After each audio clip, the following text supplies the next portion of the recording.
Hello dear guys, hope you are doing great.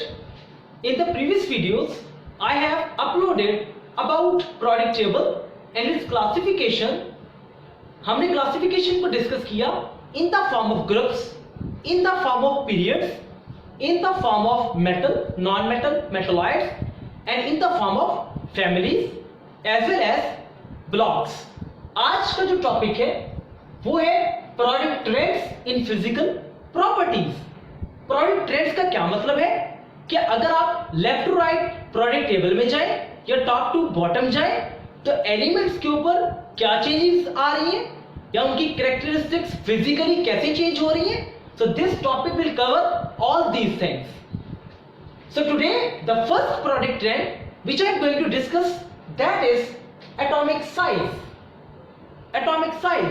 एटॉमिc size is further classified into atomic radii, covalent radii, ionic radii, van der Waals radii. Then we will define the atomic size. Then we will come towards its example. Then we will discuss about its units. फिर हम इसके trends को discuss करेंगे along the group and across the group. So this will be the discussion of today's lecture. अगर हम बात करें atomic size की या एटॉमिक रेडियाई की, अक्सर लोग यहां पर कंफ्यूज हो जाते हैं.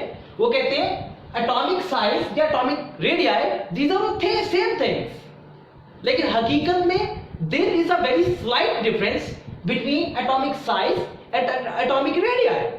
Atomic radii is in fact the further classification of the atomic size. अगर हम बात करें एटॉमिक साइज की तो हम क्या कहते हैं, simply if I just going to draw the size of an atom, suppose किया मैंने आपके सामने एक हाइड्रोजन का एटम ड्रॉ किया जिसका एक प्रोटॉन होता है और एक उसका होता है इलेक्ट्रॉन. तो इस न्यूक्लियस से इलेक्ट्रॉन का जो डिस्टेंस होगा that is called as atomic size. Simple words के अंदर हम इसको कैसे बोलते हैं, this is called as atomic size. लेकिन अगर हम बात करें एटॉमिक रेडियाई की तो very slight difference. The distance between the nucleus and the valence electron when the atom is considered while it is spherical. लेकिन कब जब भी अब एटम की बात करें तो एटम की कोई भी शार्प बाउंड्री नहीं होती. हो सकता है एटम का स्ट्रक्चर कुछ यूं हो सकता है एटम का स्ट्रक्चर कुछ ओवल शेप हो, लेकिन हकीकत में फर्दर स्टडीज आपको ये बताएंगी कि एटम का जो स्ट्रक्चर होता है, उसका जो शेल्स का जो स्ट्रक्चर होता है वो 3 डायमेंशनल होता है. This was also the drawback in the Bohr atomic model as well. So distance between the nucleus and the valence shell that is called as atomic size. But the distance between the nucleus and the valence shell while the atom is considered it is spherical in shape, that is called as atomic radii. The further classification is called as covalent radii. Covalent radius क्या होता है कि अगर आप बात करें atoms की, suppose करें हाइड्रोजन गैस कभी भी एटॉमिक फॉर्म में एग्जिस्ट नहीं करती. ये जब भी एग्जिस्ट करेगी मॉलिक्यूलर फॉर्म में एग्जिस्ट करती है. अगर मॉलिक्यूलर फॉर्म में डिस्कस करें तो हाइड्रोजन ने हमेशा एक सिंगल कोवेलेंट बॉन्ड बनाया होता है. अ कोवेलेंट बॉन्ड हमने फर्दर स्टडीज में पढ़ चुके हैं पहले इन द प्रीवियस लेवल के covalent bond is a bond which is formed as a result of mutual sharing of electrons. के कोवेलेंट बॉन्ड वो बॉन्ड होता है जिसमें म्यूचुअल शेयरिंग होती है. लाइक ये एक हाइड्रोजन, उसका न्यूक्लियस एंड एक और हाइड्रोजन, उसका न्यूक्लियस दरमियान में, और दोनों इलेक्ट्रॉन्स किधर आएंगे, दोनों न्यूक्लियस के दरमियान में. कोवेलेंट बॉन्ड की फर्दर क्लासिफिकेशन है, right. This is a single covalent bond like that.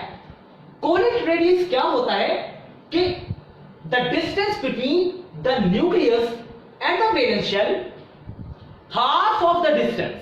यानी कि अगर आप इसको डिस्टेंस यहां से न्यूक्लियस से दोनों न्यूक्लियस के दरमियान से इस पूरे डिस्टेंस को कवर करें तो ये लाइन हमारे पास आ रही है. अगर आप इसको हाफ करें तो अब जो रेडियस आएगा that is called as covalent radius. Half of the distance between the nuclei of the two covalently bonded atoms is called as covalent radius. Next thing, ionic radius. What is ionic radius? Suppose करें this is a sodium. हमारे पास sodium के पास कितने electrons हैं? 1s2, 2s2, 2p6 and 3s1. This is the electronic configuration for the sodium.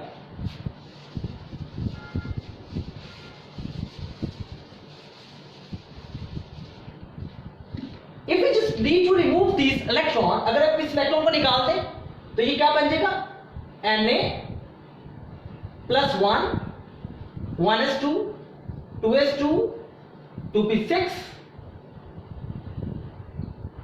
and 3s0 means this shell has been removed away. This subshell has been removed away.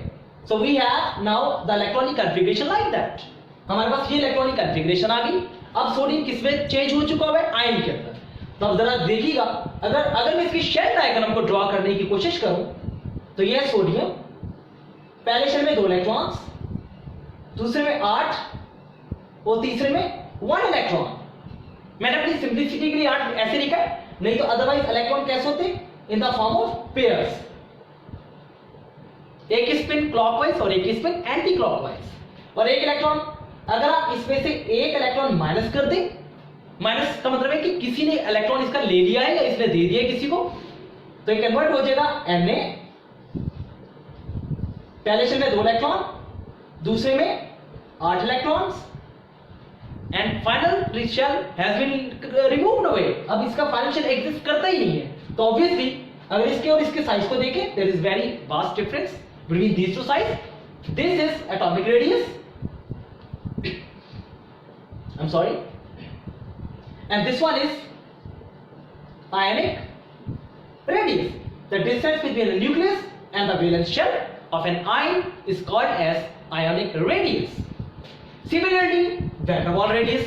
Van der Waals radius क्या होता है कि कुछ elements ऐसे होते हैं जिनमें van der Waals forces exist करती हैं, जैसे नोबल गैसेस. अब वहां पर एटम्स जो हैं वो एक दूसरे के करीब होंगे. अगर उन गैसेस को आप प्रेशर अप्लाई करें या टेम्परेचर लो करें, दे कैन बी सोलिडिफाइड. अगर उस स्टेज के अंदर, उस स्टेट के अंदर अगर आप उसका रेडियस फाइंड आउट करते हैं, that is called as van der Waals radii, क्योंकि उनमें वीक फोर्सेस पाई जाती हैं जिनको वैन डर वाल्स फोर्सेस का नाम देते हैं. अगर हम बात करें एटॉमिक रेडियस की, तो उसकी डेफिनेशन हमने कैसे लिखी, कैसे बनाएंगे? द डिस्टेंस बिटवीन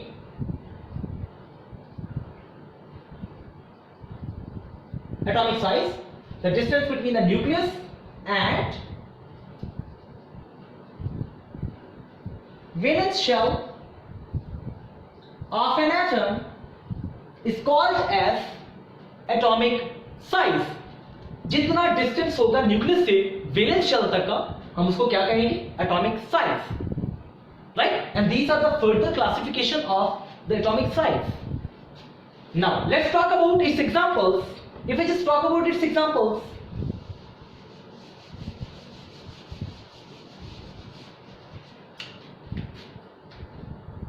हाइड्रोजन, जैसे कि मैंने कहा, हाइड्रोजन की फॉर्म में क्या होगा? कोवेलेंट रेडियस होगा. Na पॉजिटिव की फॉर्म में क्या होगा? आयनिक रेडियस होगा. इसी तरह एंड नोबल गैसेस की फॉर्म में क्या होगा? वैन डर वाल्स रेडियस होगा. अगर हम इस हाइड्रोजन की बात करें तो इसका कोवेलेंट रेडियस क्या होता है? दैट इज अबाउट, इसका अगर टोटल अगर आप इसकी बॉन्ड लेंथ देखें तो इसका जवाब आता है 74.5 picometres.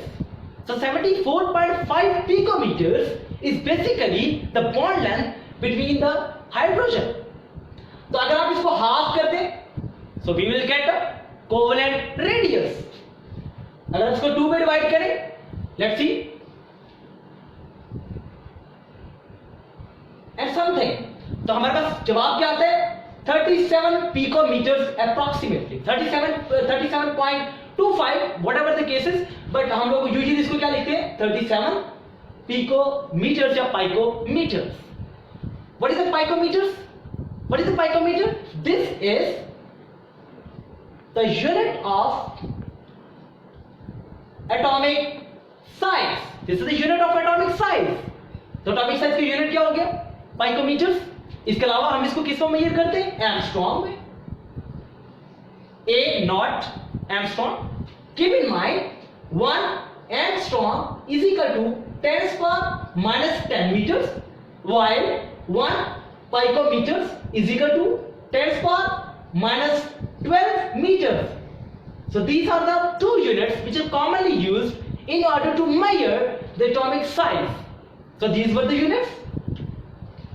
Now let's discuss about its trends.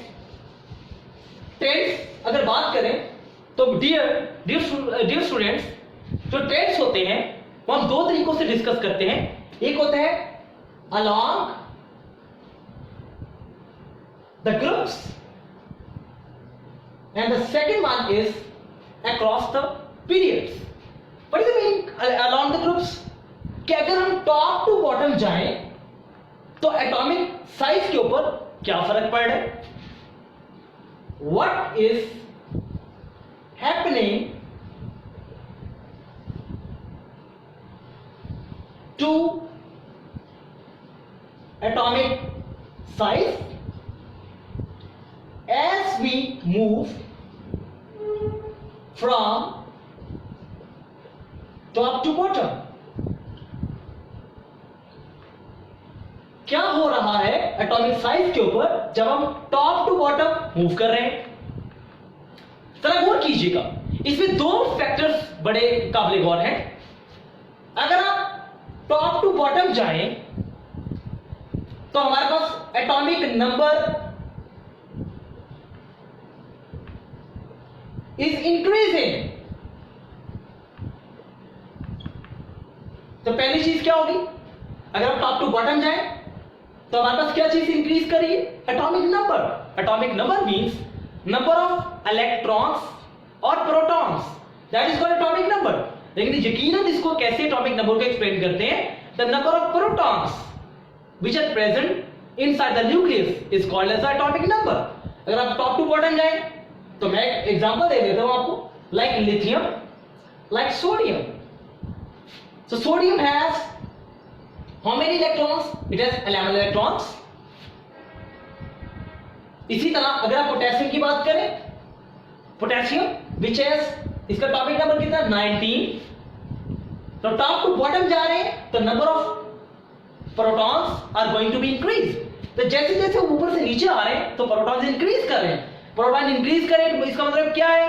Shells increase करें। For example if I just talk about sodium, पहले शेल में कितने इलेक्ट्रॉन?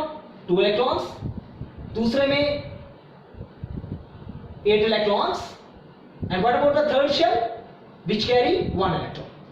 लेकिन अगर आप इसी की बात करें किसकी फॉर्म में? पोटेशियम की फॉर्म में। पोटेशियम के पहले शेल में 2 electrons, I am sorry, I just need to draw it once again. Potassium first shell contains 2 electrons, second shell contain 1 2 3 4 5 6 7 8 electrons. The third shell contain again 1 2 3 4 5 6 7 8, and the final shell contains 1 electron. If you just count these electrons, 8 plus 2 10, 10 plus 8 18, and 1 electron, that is 19. अगर आप इनके दोनों के size में देखें, there is very huge difference. इसका मतलब है टॉप टू बॉटम जाने से क्या हो रहा है? Number of shells are going to be increase. जितने नंबर ऑफ शेल इंक्रीज करेंगे एटॉमिक साइज ऑटोमेटिकली इंक्रीज कर जाएगा। So this was all about the atomic size when we just move from top to bottom. लेकिन one more factor is involved here, that is shielding effect. That is shielding effect. What is happening to the shielding effect when we move from top to bottom? सबसे पहले तो ये आपको ये जानना है कि ये शील्डिंग इफेक्ट क्या होता है। अक्सर हम इसको ऐसे डिफाइन करते हैं, it is decrease in force of attraction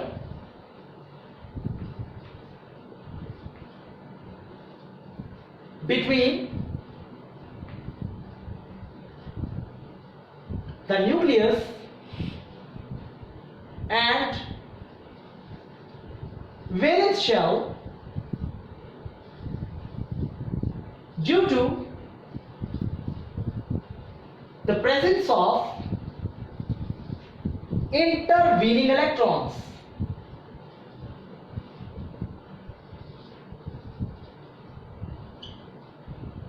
This is called as shielding effect. It is decreasing force of attraction between the nucleus and the valence shell due to the presence of intervening electrons is called as shielding effect. अब ये कहते हैं कि ये बड़ी the meaning of that, हम statement तो पढ़ ली, लेकिन इसको जरा थोड़ा इस तरह से ग्रैब करते हैं कि this is the nucleus, this is the nucleus, this is the first shell, this is second one and this is third one. मैंने बात की दोबारा किसकी? सोडियम की. चले हम इलेक्ट्रॉन्स को यूं प्लेस कर लेते हैं in the form of cross models like that. तो ये न्यूक्लियस है. इस न्यूक्लियस से ये शेल सबसे करीब है, तो इसमें फोर्स ऑफ अट्रैक्शन सबसे ज्यादा होगी. अगर ऊपर जाए तो फोर्स ऑफ अट्रैक्शन थोड़ी सी कम हो गई है. अगर बिल्कुल इसकी वैलेंस शेल की बात करें जो कि आउटरमोस्ट शेल है, यहां पर फोर्स ऑफ अट्रैक्शन सबसे ज्यादा वीक है. तो इसमें एक फैक्टर तो ये है कि न्यूक्लियस के साथ वैलेंस शेल की जो अट्रैक्शन है वो पहले वीक है, लेकिन इसमें दूसरा फैक्टर भी इन्वॉल्व है. वो कौन सा फैक्टर है कि ये वाले जो इलेक्ट्रॉन्स हैं, these are called as intervening electrons. दरमियान वाले जो इलेक्ट्रॉन्स होते हैं, जो दरमियानी शेल्स के अंदर पाए जाते हैं, उनको इंटरवीनिंग इलेक्ट्रॉन्स कहते हैं. तो ये इस इलेक्ट्रॉन को क्या कर रहे हैं? रिपेल कर रहे हैं, जिसकी वजह से इसका साइज क्या कर रहा है? इंक्रीज कर रहा है, एक्सपैंड कर रहे हैं. सिमिलरली ये वाला इलेक्ट्रॉन जो होगा वो नीचे वाले इलेक्ट्रॉन्स को क्या करेगा? पुश करेगा नीचे की तरफ. अब क्या हो क्या है कि इसमें जो साइज है that is going to be increased. तो इंटरवीनिंग इलेक्ट्रॉन की वजह से और इस शेल की दूरी होने की वजह से इस न्यूक्लियस में और इस इलेक्ट्रॉन में जो फोर्स ऑफ अट्रैक्शन है वो क्या हो जाती है? कम हो जाती है. इसका मतलब ये हुआ कि अब ये जो न्यूक्लियस है ये अंदर वाले इलेक्ट्रॉन्स को ज्यादा शील्ड करेगा, अपनी तरफ खींच के रखने की कोशिश करेगा, जिसको हम शील्डिंग इफेक्ट का नाम देते हैं. और ये शील्डिंग इफेक्ट के रिजल्ट में क्या होता है कि जो वैलेंस इलेक्ट्रॉन होता है that is going to be removed away. वो इलेक्ट्रॉन इसमें से रिमूव हो जाएगा आसानी से. तो मैं ये कह सकता हूं as we move from top to bottom the shielding effect is going to be increased. जितना शील्डिंग इफेक्ट इंक्रीज होगा उतना साइज क्या होगा? बड़ा होगा, क्योंकि उतनी अट्रैक्शन कम होगी और शेल जो है वो एक्सपैंड होता जाएगा, दूर होता जाएगा. So these are the two factors which are responsible for the increase in size from top to bottom. अब हम बात करते हैं across the periods. How we can explain the trends across the periods?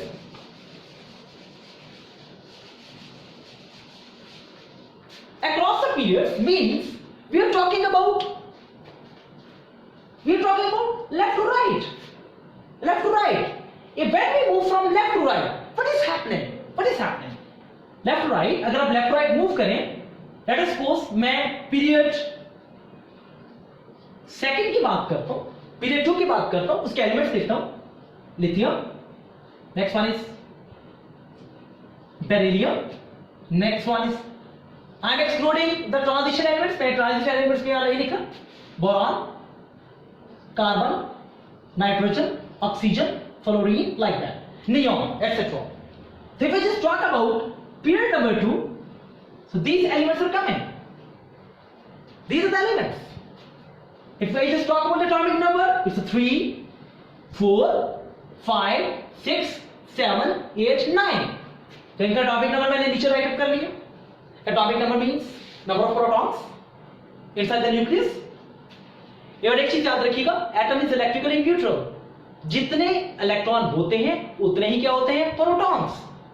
तो एटम ओवरऑल क्या करेगा? Electrically neutral. अगर हम बात करें पीरियड 2 की, तो अगर इसमें देखें there are 3 electrons and 3 protons. I am not going to write on the neutrons because we don't have any concern with the neutron. Neutron जो है उस पर कोई चार्ज नहीं होता। इसमें 4 electrons, 4 protons, 5 electrons, 5 protons, 6 electrons, 6 protons and etcetera, whatever the cases. So anyhow so on. जैसे जैसे आप लेफ्ट राइट मूव कर रहे हैं तो क्या चेंजेस नजर आ रही है? Number of protons are increasing,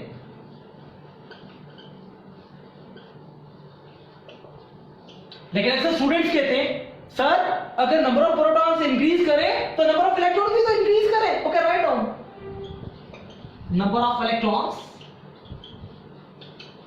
are increasing. चलिए ये तो चीज समझ में आती है कि जितने नंबर ऑफ प्रोटॉन्स इंक्रीज करेंगे उतनी फोर्स ऑफ अट्रैक्शन इंक्रीज करेगी।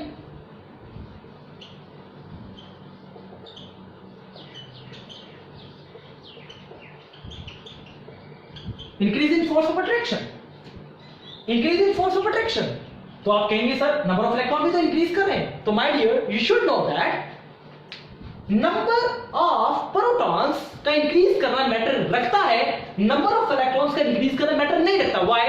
बिकॉज प्रोटॉन का मास इलेक्ट्रॉन से बहुत ज्यादा होता है, 1836 times that is heavier than electron. So electron is a massless thing while the proton is very heavier thing, very bulky thing। तो प्रोटॉन ज्यादा इफेक्ट करता है इलेक्ट्रॉन पे, इलेक्ट्रॉन प्रोटॉन पे ज्यादा इफेक्ट नहीं करता। यही वजह कि जितना आप लेफ्ट राइट मूव करेंगे नंबर ऑफ प्रोटॉन्स इंक्रीज करेंगे, जितने नंबर ऑफ प्रोटॉन्स ज्यादा होंगे उतनी वो फोर्स ऑफ अट्रैक्शन ज्यादा होगी, जितनी फोर्स ऑफ अट्रैक्शन ज्यादा होगी उतनी पुल उसको ज्यादा मिलेगी और उतना साइज क्या हो जाएगा? स्मॉल। यानी कि अगर आप यूं जा रहे हैं तो ट्रेंड कैसे जा रहा है? Like bigger, small, small, small and smallest, like that. तो atomic size is going to be decreased from left to right by only one genuine reason, and that is number of protons are going to be increased. If the number of protons are going to be increased, the nuclear pull is going to be greater, which is giving us the more and more small and small result about that. Okay, so this is about the across the periods that. लेकिन यहाँ पर एक question है बड़ा interesting. आप कहते हैं sir you are talking about left right from product ends, लेकिन ये वो एलिमेंट्स की बात की जो अपर एलिमेंट्स है, जो प्रोडक्ट टेबल में ऊपर पड़े हुए लाइक मेन ब्लॉक एलिमेंट्स है, लेकिन लैंथेनाइड्स और एक्टिनाइड्स के अंदर ये ट्रेंड कुछ खास नहीं होता। इसी ट्रेंड को कहते हैं लैंथेनाइड कॉन्ट्रैक्शन। अब सवाल यह पैदा होता है कि लैंथेनाइड एक्टिनाइड्स उसमें भी क्या हो रहा है? ट्रेंड लेफ्ट राइट क्या कर रहा है? डिक्रीज कर रहा है, लेकिन उसका डिक्रीज करना कुछ रेगुलर ट्रेंड नहीं है जैसे कि मेन ग्रुप में चल रहा है। उसमें डिक्रीज कुछ ग्रेजुअल हो जाती है, डिक्रीज कर रहा है, लेकिन कैसे डिक्रीज कर रहा है? ग्रेजुअली, आहिस्ता आहिस्ता, एकदम डिक्रीज नहीं कर रहा। उसकी क्या वजह है? उसकी क्या वजह है? ये this is very good question. Once again जरा गौर कीजिए, what is that? What is lanthanide contraction? ये 2 नंबर का बड़ा इंपॉर्टेंट सवाल आता है। The gradual decrease in the size of lanthanides and actinide ions। ये बात किसकी कर रहा है? Lanthanide and actinide ions. Lanthanide और एक्टिनाइड आयंस के अंदर जो साइज है लेफ्ट टू राइट डिक्रीज कर रहा है, लेकिन इसमें तो एकदम एब्रप्ट चेंज आती है डिक्रीज की, लेकिन इसमें चेंज थोड़ी सी क्या हो जाती है? ग्रेजुअल, आहिस्ता आहिस्ता चेंज वो कर रहे हैं, कम हो रहा है साइज। इसको हम कहते हैं लैंथेनाइड कॉन्ट्रैक्शन। उसकी वजह ये है my dear, once again it's a shielding effect. D block, क्योंकि लैंथेनाइड एक्टिनाइड्स में D and F block elements आ जाते हैं, और याद रखिए डी और एफ ब्लॉक में D and F block elements, D and F subshells या orbitals, D and F orbitals have very poor shading effect। इनका शेडिंग में क्यों होता है? पुअर होता है, वेरी पुअर, वेरी पुअर। सबसे ज्यादा शेडिंग में किसका होता है? एस का होता है, क्रीम है, कंपैक्ट साइज ज्यादा होता है, लेकिन जैसे जैसे आप डी और एफ में आता है साइज क्या करता है? इंक्रीज करता है। शेडिंग में क्या हो जाता है? पुअर हो जाता है। अगर शेडिंग में पुअर होगा तो ऑटोमेटिकली साइज पे इतना ज्यादा कोई वाज़ेह फर्क नजर नहीं आएगा, which is called as the lanthanide contraction. So this was the last thing which we had to discuss in the atomic size. Now then there towards the last question. Last question is that what is happening with the size of cation and anion? दो number के दो सवाल आते हैं. The size of cation is always smaller than its parent atom. एक सवाल ये. दूसरा सवाल कौन सा आता है? The size of anion is always bigger than its parent atom. उसकी क्या वजह है? उसकी वजह यह है कि अगर आप कैटाइन की बात करें तो मैंने जैसे कि एग्जांपल किसकी दी थी? सोडियम की और सोडियम +1 की. इसमें ऑब्वियसली एक शेल रिमूव हो गया, एक शेल कम हो गया, तो ऑटोमेटिकली साइज उसका डिक्रीज कर गया. लेकिन दूसरी बात यह है कि अगर आप इलेक्ट्रॉन निकालेंगे लेकिन नंबर ऑफ प्रोटॉन्स सेम रहेंगे. अगर नंबर ऑफ प्रोटॉन सेम है तो वो पुल ज्यादा करेंगे, जिसकी वजह से साइज क्या हो जाएगा? मजीद छोटा हो जाएगा.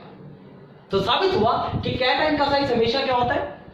That is the smaller than it's parent atom. Similarly cation जो एनाइन का साइज है वो अपने पेरेंट से क्या होता है? बड़ा होता है. फॉर एग्जांपल अगर बात करें क्लोरीन की, क्लोरीन एटम की, और अगर आप इसमें एक इलेक्ट्रॉन ऐड कर दें तो बन गया chloride ion Cl 1-, right. So obviously यहां पर अगर हम बात करें इलेक्ट्रॉन की कॉन्फ़िगरेशन की तो पहले शेल में कितने इलेक्ट्रॉन?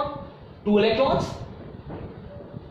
दूसरे शेल में 1 2 3 4 5 6 7 8 and the final shell carries 1 2 3 4 5 6 7.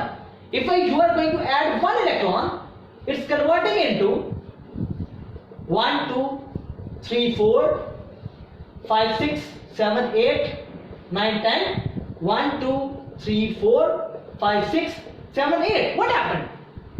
यहां आप कहेंगे सर आपने एक इलेक्ट्रॉन को ऐड कर दिया, पे एक इलेक्ट्रॉन नहीं था, तो मैंने यहां पर एक इलेक्ट्रॉन को ऐड अप कर दिया. सपोज करें तो आप कहेंगे सर आपने शेल तो चेंज नहीं किया, शेल तो उतना ही है, लेकिन साइज इसका क्यों बड़ा हो गया? Cl-1 is bigger in size as compared to the Cl. Why this is so? इसकी वजह यह है कि जब एक इलेक्ट्रॉन ऐड होता है तो वो बाकी इलेक्ट्रॉन्स को रिपेल करता है. जब वो रिपेल करेगा तो उसका साइज क्या कर जाएगा? एक्सपैंड हो जाएगा. जैसे साइज एक्सपैंड होगा तो ऑटोमेटिकली आयन का साइज भी चेंज हो जाएगा. I hope so some questions we have discussed according to the marks, and this was the atomic radius, and you have enjoyed a lot about this topic. Please don't forget to subscribe and comment. Thank you very much guys. Have a nice time.